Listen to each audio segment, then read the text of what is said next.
사랑하는 은혜와 진리 장로교회 교우 여러분, 어젯밤도 평안하셨습니까? 오늘도 나의 목적과 만족을 위해 하나님을 이용하는 신앙이 아니라 하나님의 영광을 위해 나의 삶을 주께 드리는 참다운 제자의 삶을 살아가는 저와 여러분이 되시기를 주님의 이름으로 축원합니다. 오늘 새벽에 만나 본문은 출애굽기 20장 7절입니다. 출애굽기 20장 7절을 제가 읽어드리겠습니다.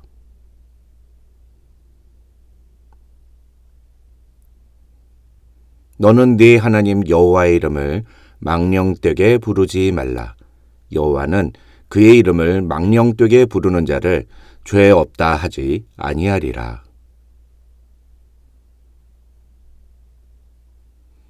오늘은 하나님과의 관계에 대한 4가지 계명들 중에 제3계명에 대해 함께 살펴보겠습니다. 제3계명은 아주 간단합니다. 여호와의 이름을 망령되게 부르지 말라는 겁니다. 이 3계명을 해석하는 열쇠는 망령되게라는 단어에 있습니다. 우선 망령되다라는 단어를 한국어 사전에서 찾아보면 언행이 이치에 맞지 않고 허황되거나 주책 없다라고 설명하고 있습니다. 흔히들 늙거나 정신이 흐려져서 말이나 행동이 정상에서 벗어난 상태를 망령이 났다고 표현하기도 합니다.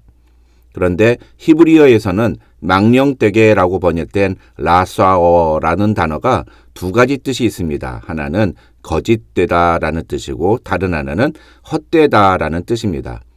대부분의 영어 성경은 이 3계명의 뜻을 헛되게라고 번역했습니다. 그렇다면 도대체 뭐가 헛되게 하나님의 이름을 부르는 걸까요? 결론부터 말씀을 드리면 하나님의 이름을 하나님이 원하시는 방법대로 사용하지 않는 게 바로 헛되이 하나님의 이름을 부르는 것입니다. 그렇다면 하나님의 이름을 망령되게 부르는 것은 무엇을 의미할까요? 거룩하신 하나님의 이름을 욕되게 하는 것, 하나님의 이름을 하나님의 거룩하심을 드러내는 데 사용하지 않고 자기 마음대로 사용하는 것이 바로 하나님의 이름을 망령되게 부르는 것입니다. 하나님은 그런 행위를 결코 죄 없다 하지 않으시겠다고 말씀하십니다. 그럼 하나님이 원하시는 하나님의 이름을 제대로 부르는 방법이란 어떤 것일까요? 마태복음 6장 9절에서 예수님은 그것에 대해 이렇게 말씀하셨습니다. 그러므로 너희는 이렇게 기도하라. 하늘에 계신 우리 아버지여, 이름이 거룩히 여김을 받으시오며. 이 말씀은 우리가 잘 아는 주기도문의 첫 문장입니다.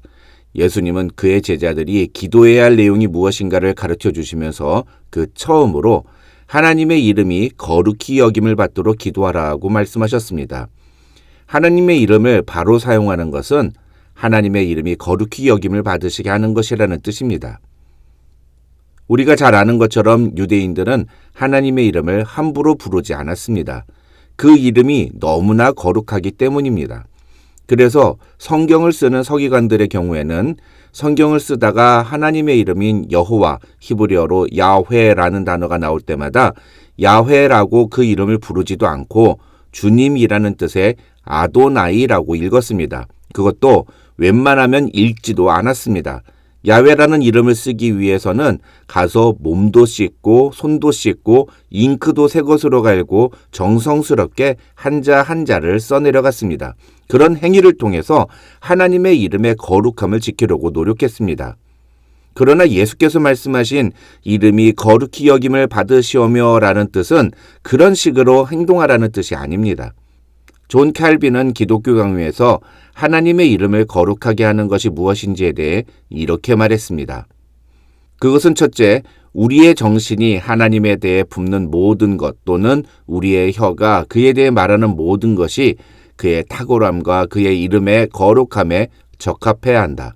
둘째로, 우리는 그의 거룩한 말씀을 경솔하게 남용해서는 안 되며 우리가 그의 신비들을 우리의 탐욕이나 야망이나 광기에 사용하기 위해 뒤엎어서는 안 된다. 오히려 그의 이름의 위엄이 그의 말씀과 신비에 새겨져 있듯이 우리는 그것들을 언제나 명예와 존중으로 간직해야 한다. 마지막으로 우리는 그의 업적에 대해서 마치 어떤 악인들이 습관적으로 모욕적인 말을 하듯이 악담하거나 모함하지 않아야 하며 오히려 그가 행한 것으로 인정되는 모든 것에 대해 지혜와 정의와 능력을 찬양해야 한다. 바로 이것이 하나님의 이름을 거룩하게 하는 것이다. 이것과 달리 행해질 때 그 이름은 사악하게 더럽혀진다. 존 켈빈의 말에 의하면 우리는 무엇이 하나님의 이름을 망령되게 부르는 것인지, 무엇이 하나님의 이름이 거룩히 여김을 받으시게 하는 것인지를 얼마든지 알 수 있습니다. 그런데 문제는 뭐냐 하면 자기는 하나님의 이름을 거룩하게 하고 있다고 생각하지만 실제로는 하나님의 이름을 욕먹이는 경우들이 너무나 많다는 것입니다. 부끄럽게도 한국에서 제가 사역했던 사랑의 교회가 바로 그 대표적인 케이스입니다. 서울 사랑의 교회는 2012년에 한 번에 약 7,000명이 들어갈 수 있는 어마어마한 예배당을 지었습니다. 그런데 이 예배당을 짓고 나서 사랑의 교회는 한국 사회에서 손가락질을 받는 교회가 되어버렸습니다. 왜냐하면 사랑의 교회가 그 예배당을 짓기 위해 쓴 돈이 약 3천억 원이 넘었고, 뿐만 아니라 그것을 지어가는 과정에서 불법을 저질렀기 때문입니다. 그런데 문제는 그런 이유 때문에 사회로부터 비난의 목소리가 높은데도 불구하고 정작 사랑의 교회 사람들은 하나님이 다 하셨다라면서 감격해하고 있었다는 것입니다. 하나님의 이름을 망령되게 사용하는 가장 대표적인 예가 저는 이것이라고 생각합니다. 제가 다녔던 교회를 비난하는 것 같아 너무 부끄럽지만 세상 사람들이 손가락질하는 상황 속에서도 하나님이 다 하셨다며 자화자찬하는 사랑의 교회의 모습을 보았을 때 저는 슬픔을 넘어 분노를 금할 수 없었습니다. 자기들의 만족을 위해 하나님의 이름을 내세웠기 때문입니다. 이사야서 66장 1절을 보면 여호와께서 이같이 말씀하시되 하늘은 나의 보좌여 땅은 나의 발판이니 너희가 나를 위하여 무슨 집을 지으랴. 내가 안식할 초소가 어디랴고 말씀하셨습니다. 또 사도행전 7장 48절을 보면 지극히 높으신 이는 손으로 지은 곳에 계시지 아니하시나니라고 성경은 분명하게 말합니다. 그러니까 3천억짜리 예배당을 지어놓고 사람들이 그렇게 하나님의 영광을 이야기하는 것은 실제 하나님과는 아무런 상관이 없는 것입니다. 오히려 그 건물을 짓는 과정 속에서 벌어진 불법적인 행위들 때문에 많은 사람들이 그 교회를 향해 손가락질을 할 때 교회는 그 모든 것을 부끄러운 줄로 알고 하나님 앞에 그리고 사람들 앞에 또 대사회 앞에 자신들의 죄악을 정직하게 고백했어야 옳습니다. 그런데 사랑의 교회는 그런 모습이 아니라 하나님이 다 하셨다면서 하나님의 이름을 팔았던 것입니다. 이것이 바로 하나님의 이름을 망령되게 사용한 것입니다. 한때 한국에서 별 4개짜리 대장이 자기 비서와 같은 역할을 하는 사병에게 갑질을 해서 논란이 된 적이 있었습니다. 정확하게 말하면 그 대장의 부인이 사병의 인격을 모독하고 그 사병을 마치 자기 종처럼 부려먹은 것이었습니다. 그런데 나중에 어느 뉴스에서 그 사건을 취재 보도하면서 그 대장 부부는 독실한 기독교 신자고 반대로 그 갑질을 당한 사병은 불교 신자였다는 내용을 이야기한 적이 있습니다. 그러면서 그 기사는 그 대장 부부가 그 사병에게 행한 갑질들 중에 하나가 바로 매주 일요일마다 교회에 같이 가자고 명령을 한 것이라고 썼습니다. 저는 그 대장 부부가 그 사병을 전도하려고 그랬다고 생각합니다. 그러나 그런 의도라면 평상시에 그 사병을 잘 대했어야지요. 아무리 계급에 의해 복종할 수밖에 없는 병사라 하더라도 대장이 무조건 교회 가자고 하면 가야 합니까? 그러면서 그 사병의 인격을 모독하고 그 사병을 자기 종처럼 부려먹습니까? 그런 식으로 하면서 일요일에 교회 가자고 하면 그것이 하나님의 영광을 위한 일이 되겠습니까? 그것이 진짜 전도라고 할 수 있겠습니까? 그러니까 그 기사를 쓴 신문의 타이틀이 아무개 대장 부인은 독실한 기독교인... 기독교인 이름에 먹칠이라는 제목이었습니다. 무슨 이야기입니까? 우리가 아무리 하나님의 영광을 위해 한다고 생각해도 그 과정이 하나님의 영광을 가리는 일이 되면 우리는 하나님의 이름을 망령되게 부르는 것과 다를 바 없어진다는 것입니다.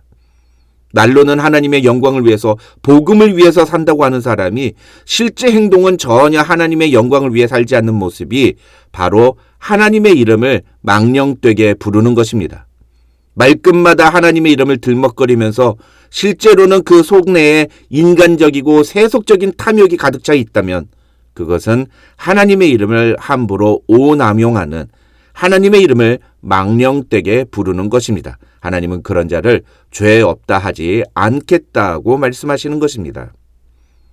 그렇다면 어떤 모습이 하나님의 이름을 거룩하게 하는 것입니까? 성경은 그에 대해 이렇게 말합니다. 시편 33편 21절은 그의 성호, 그의 이름을 의지하라고 말합니다.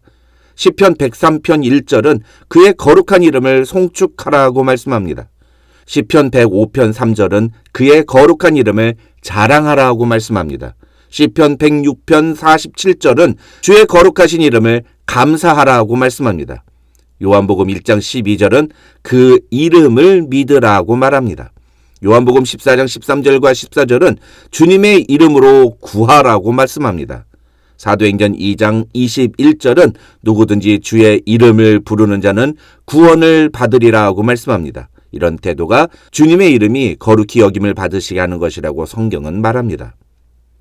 거룩하신 하나님의 이름을 자기 마음대로 오남용하는 것은 하나님의 이름을 망령되게 부르는 것입니다.